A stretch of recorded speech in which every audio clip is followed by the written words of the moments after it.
Assalamualaikum warahmatullahi wabarakatuh. Dan selamat malam tuan-tuan dan puan. Jadi malam ni kita nak bersiaran sedikit bincang pasal um,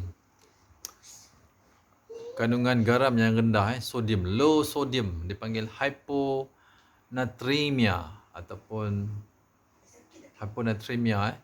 Maksudnya paras garam sodium, garam lah, sodium ataupun apa kita panggil, garam yang rendah dalam darah pun tak boleh. Jadi sebelum kita mulakan perbincangan, kita baca Fatihah dulu. A'udzu minasyaitonir rajim. Bismillahirrahmanirrahim. Alhamdulillahirabbil alamin arrahmanir rahim. Iyyaka na'budu wa iyyaka nasta'in. Ihdinas siratal mustaqim. Shiratal ladzina an'amta 'alaihim ghairil maghdubi 'alaihim waladdallin. اللهم صل على سيدنا محمد الفاتح لما أغلق والخاتم لما سبق ناصر الحق بالحق والهادي إلى صراطك المستقيم وعلى آله حق قدره مقدار عظيم سبحان ربك رب العزة عما يصفون وسلام على المرسلين والحمد لله رب العالمين. Okey. Keadaan di mana seseorang tu mengalami kepekatan garam yang rendah dalam darah dia lah, panggil blood plasma darah, maknanya cecair darah kita rendah. Jadi kalau doktor check dan suspek ada simptom-simptom rendah garam sodium, dia ambil darah sampel untuk buat test, tengok berapa garam ni kan. Dia ada range normal dia yang sempit, berapa saya pun tak ingat. So sebab ada beberapa orang dah dah lama jugalah, dah bertahun dah. Tapi orang yang mengalami hyponatremia ataupun paras garam yang rendah dalam darah dia. Jadi sebenarnya tak bagus juga. Memang kita tak boleh makan garam berlebihan. Tapi kalau kekurangan garam dalam badan kita pun tak boleh juga, akan menimbulkan simptom, boleh menimbulkan gangguan fisiologi, fungsi organ-organ, terutama sekali bahagian otot, jantung, saraf kan. Sebab garam ni adalah sebagai electrolyte, dia sebagai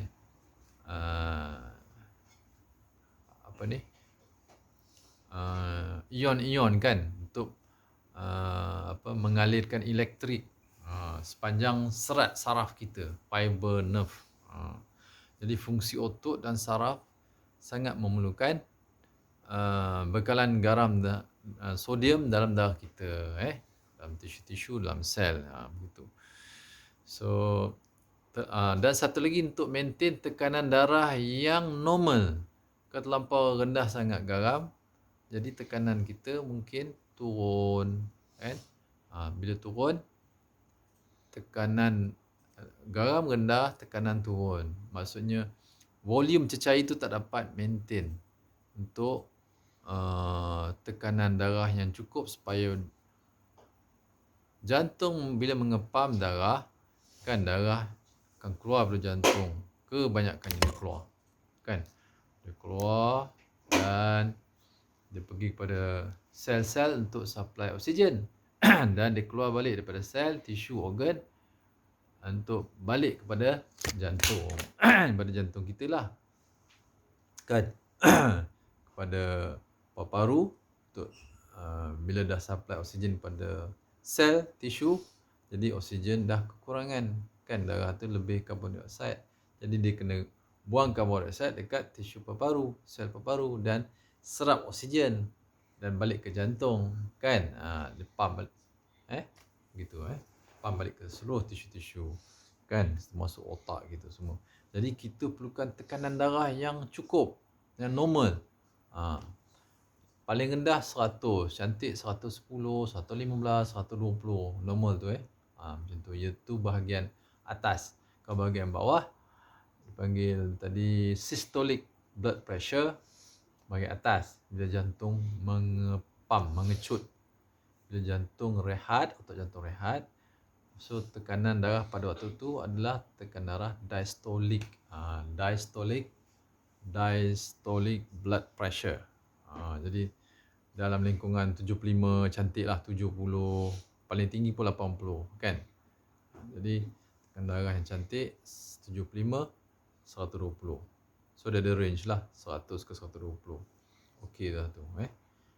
Dia seloknya dalam 110 ke 120 comel.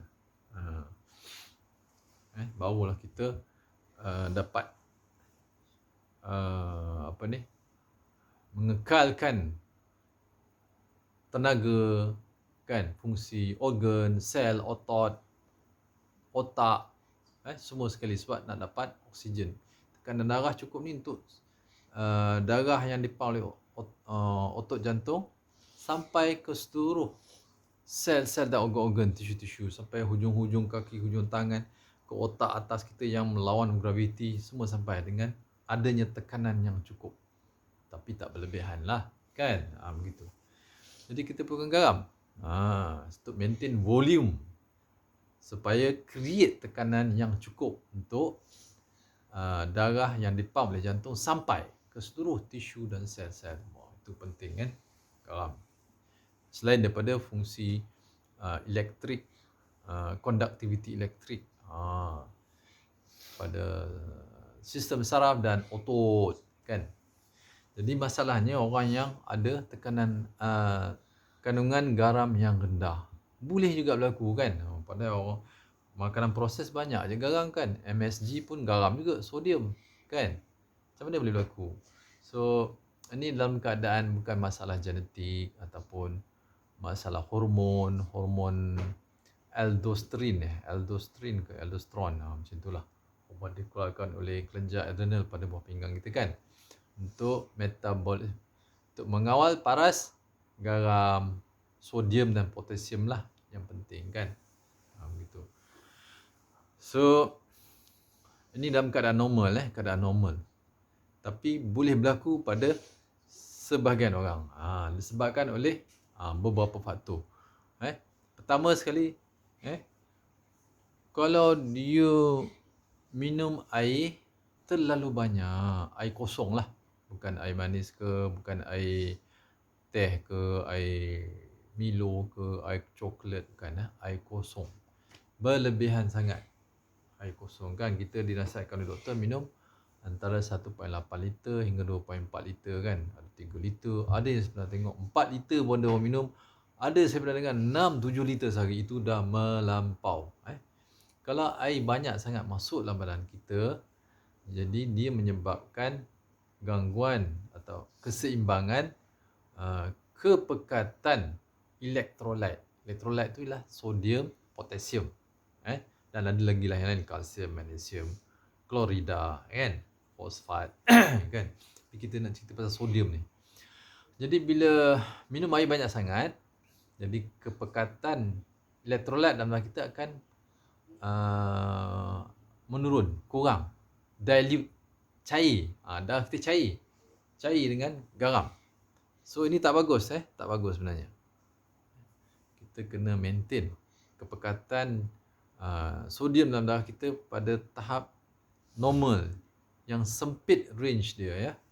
Saya tak ingatlah berapalah unit dia. So jadi kita akan kencing banyak, sebab kita bila minum banyak, kan, dia kena keluar. Kalau berlebihan yang masuk dalam badan kita, nanti badan kita akan menampung cecair yang lebih. Tak bagus, kan? Lebih sangat cecair nanti jadi edema. Kan? Edema atau maknanya bengkak air lah. Cecair berkumpul dalam tisu, dalam organ, dalam sel, jadi bengkak, kan? Bengkak kaki ke, bengkak tangan ke, kan? Soalan begitulah.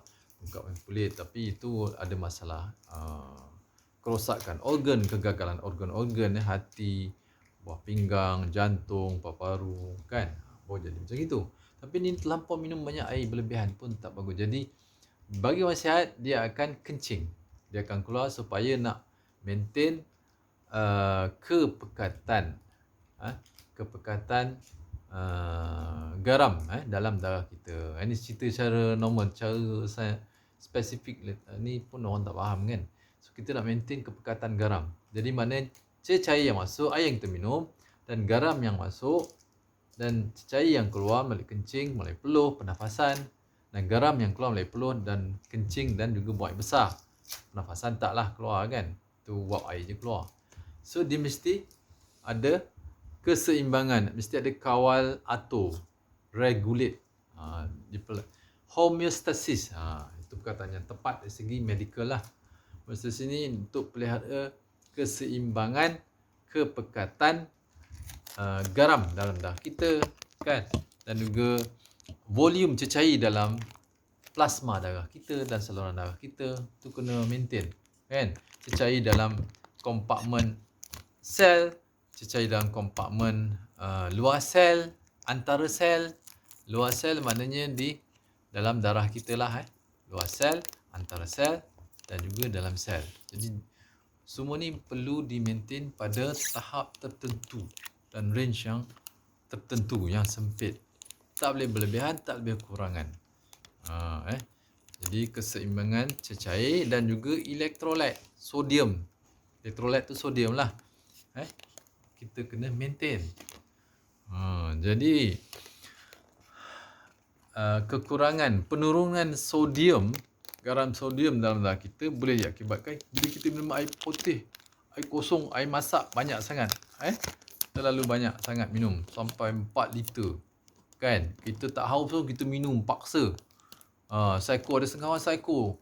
Nak minum air banyak, so kata nak sihat, nak detox, nak flush toksin. Darah kita memanglah ada zat, ada bahan-bahan buangan, bahan-bahan kumuh yang dihasilkan oleh sel. Dia ada cycle dia, kan, dan dia ada dia punya kawal atur, sistem kawal atur, homeostasis, kan. Jadi kita haus, kita minum, kan. Dah hilang haus, berhenti. Bila lapar, makan. Sebelum kenyang, kita berhenti. Sama juga dengan minum. Berlebihan pun tak boleh. Begitu.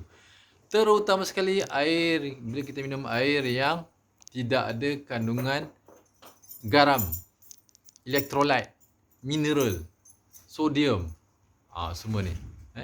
Bila kita minum air tanpa ada mineral atau elektrolit, masalah rendah garam dalam darah kita lebih-lebih lagi boleh cenderung berlaku. Bila kita minum dalam kuantiti yang banyak lah. Iaitu air yang diproses secara reverse osmosis, kan. Reverse osmosis dia buang semua mineral. Hampir tak ada lah garam mineral dalam air tu. Ini kalau kita minum 1 liter, 1.5 liter, 2 liter, 3 liter setiap hari secara konsisten, kan. Seminggu, 2 minggu, sebulan, boleh menimbulkan simptom. Dia air yang tidak mengandung garam, bila kita minum kuantiti yang banyak secara konsisten, kan, boleh menyebabkan ketidakseimbangan elektrolit dan cecair dalam badan kita, di mana boleh berlaku dehidrasi. Sebab garam ni penting untuk penyerapan cecair ke dalam sel, kan. Jadi sebab tu bila kita minum air yang tak ada garam mineral, air RO ni, saya tak mungkin kita bukan nak cerita pasal brand produk air treatment penapis air, bukan. Tujuan kita hanya untuk cerita dari segi sains kesihatan, pengetahuan lah, untuk kita bagaimana kita nak jaga kesihatan kita, maintain homeostasis.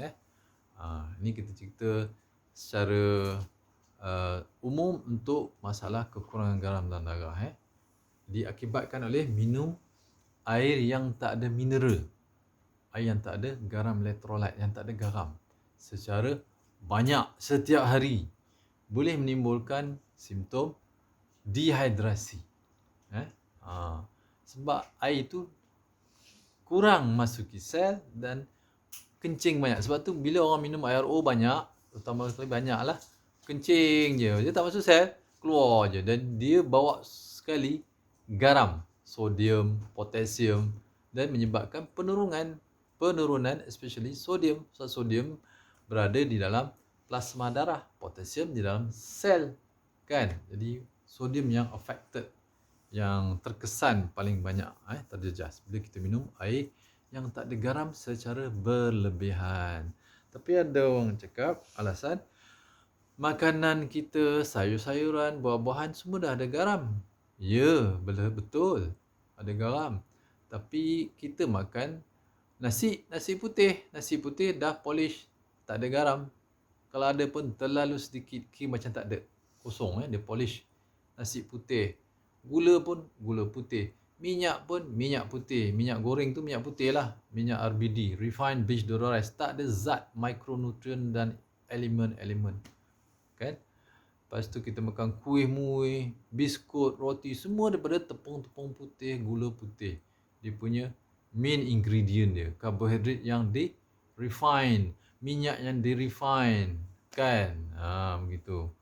So, ini lagi menambah teruk penurunan garam dalam darah kita. Dalam minum air tak ada mineral, tak ada garam. Makan makanan yang refine pun tak ada mineral, tak ada garam. Kan? Kan? Gitulah. Itu lagi teruk. Jadi, kita kena minum ikut keperluan tubuh kita. Dan minumlah air yang ada mineral. Air bawah tanah, underground water, air telaga ke, air pipe pun boleh. Air pipe ada mineral. Tapi perlu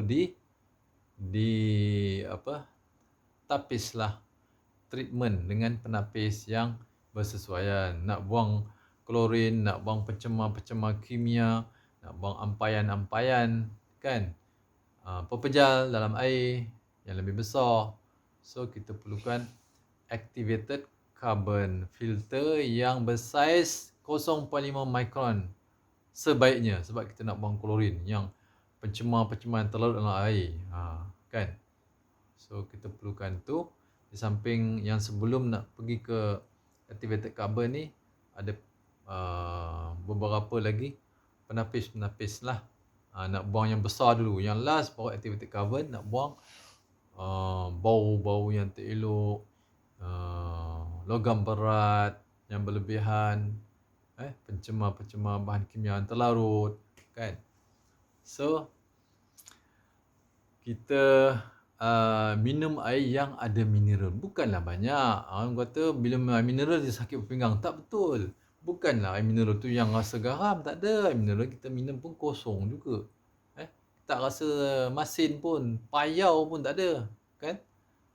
Masin tak ada, payau pun tak ada. So, dia punya kandungan garam dalam air bermineral ni, air bawah tanah ke, air tapis daripada pipe, kan? Menggunakan filter cartridge, bukan reverse osmosis punya sistem, apa dia panggil, membrane filter, kan? Bukan yang tu. So, kita akan maintain certain amount yang kecil, micro, pada tahap micro, mana sangat sedikit, part per million. Kandungan garam tu part per million, sedikit sangat. So, ini penting, walaupun dia sikit tapi dia memberi kesan untuk menghidratkan sel kita, kan? Dan maintain kepekatan garam yang optimal. Optimal tu sikit je, sikit saja dalam darah kita. Begitu. Kalau kita makan garam putih pun tak kurang manfaat, sebab dia ada sodium chloride semata. Kita perlukan full spectrum mineral yang ada dalam garam. Garam alami lah, garam laut ke, garam bukit ke, yang pink lah, yang ada full spectrum, kan? Ada full spectrum mineral yang makro elemen ataupun mikro elemen, maknanya yang tinggi kandungan paras dia, sodium, potasium, magnesium, kalsium, kan, chloride. Ini semua makro elemen lah. Mikro elemen yang kecil-kecil, selenium, zinc, kan.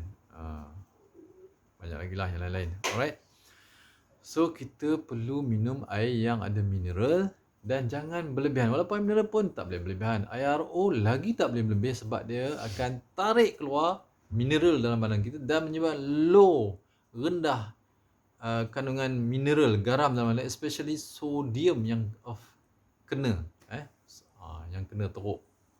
So, ini kaedah supaya kita boleh maintain keseimbangan atau homeostasis mineral dalam darah kita, dalam sel kita, dan sebenarnya homeostasis dalam kompartmen dalam sel, antara sel, dan kompartmen di luar sel dalam darah kita lah. Begitu.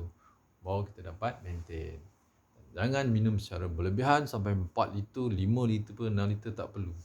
Kita minum mungkin 1 liter dah cukup. Kalau kita minum air bermineral dan makanan kita pun makanan yang whole foods, yang unrefined, kan?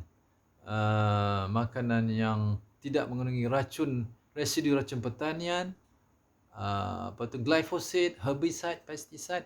Itu semua menghalang penyerapan mineral ke dalam sel kita. Kan? Jadi kita sebenarnya memadai.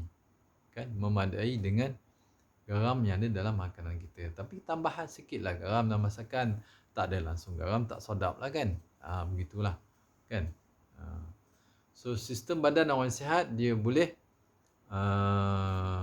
singkirkan garam berlebihan, air berlebihan. Kan? Sodium, potasium. Ada kaedah. Tetapi janganlah buat secara berlebihan, ambil secara berlebihan atau kekurangan dalam jangka waktu yang lama sehingga menimbulkan gangguan fisiologi, gangguan kefungsian pada tubuh kita. Bila homeostasis, keseimbangan cecair dan elektrolit garam ni mula terganggu, masya-Allah, kan? So kalau garam rendah kat doktor pun doktor dah ni bising lah kan. Kena tambah garam, dia bagi garam ORS, oral rehydration salt. Kena tambah garam juga kan. Alright. So itu yang pertama jangan minum air berlebihan. Paksa minum sampai 4 liter, 3 liter pun banyak tu berlebihan dan jangan minum air yang tak ada mineral dalam tempoh yang lama dalam kuantiti yang banyak. Kalau minum setakat cawan 2 cawan tu tak apa kan. Itu pun minum sekala kan di luar. Tapi di rumah kita mesti minum air bermineral. InsyaAllah begitu. Itu kaedah dia. Dan pentingnya air mineral untuk maintain homeostasis, cecair dan elektrolit dalam tubuh kita. Semua kompartmen dalam sel, luar sel dan antara sel. Begitu. Baru kita dapat maintain tenaga dan fungsi tubuh organ yang optimal. Tak ada simptom. Nak pening lah, dizzy lah, dada tak ketat lah, kan? Cecair dan elektrolit kalau dah ganggu, tak seimbang, macam-macam simptom lah berlaku. Kan? Mungkin penghadaman pun kurang, penghidratan sel pun tak berlaku dengan optimal, kulit pun kering, gatal, kan? Pengkumuhan, proses pembuangan air besar, semua. Jadi kita nak tahu garam kita rendah, senang je. Kalau kita kencing terlalu cair, warna dia terlalu cair, macam air teh cair lah. Dia tak kuning tapi dia memang jernih, tapi warna dia tu terlalu muda, terlalu light, very light. Itu menunjukkan kalau berlaku macam tu lama, biasanya bila musim sejuk, hujan kan, baru kita kencing macam itu. Tapi dia tak lama. Dalam masa sekali kencing, 2-3 kencing, lepas tu maintain warna yang optimal lah. Ada kuning-kuning sikit, dia mesti ada kuning-kuning sikit. Barulah menunjukkan garam dalam badan kita tu pada tahap yang normal. Kalau terlampau light sangat, ini something wrong, especially dengan tahap garam dalam darah kita. Bila kita terlampau banyak sangat minum air, makan air terlampau banyak sangat. Sama lah juga kalau minum air kelapa berlebihan pun tak boleh, kan? Kita takut boleh jadi juga begitu sebab air kelapa dia kosong, walaupun dia memang ada sodium juga sikit, potasium, tapi air yang banyak, kan? Begitu. Tapi khusus bagi air yang tak ada mineral ni, lagi cepat berlaku penurunan garam secara tak normal. Maknanya rendah, terlalu rendah.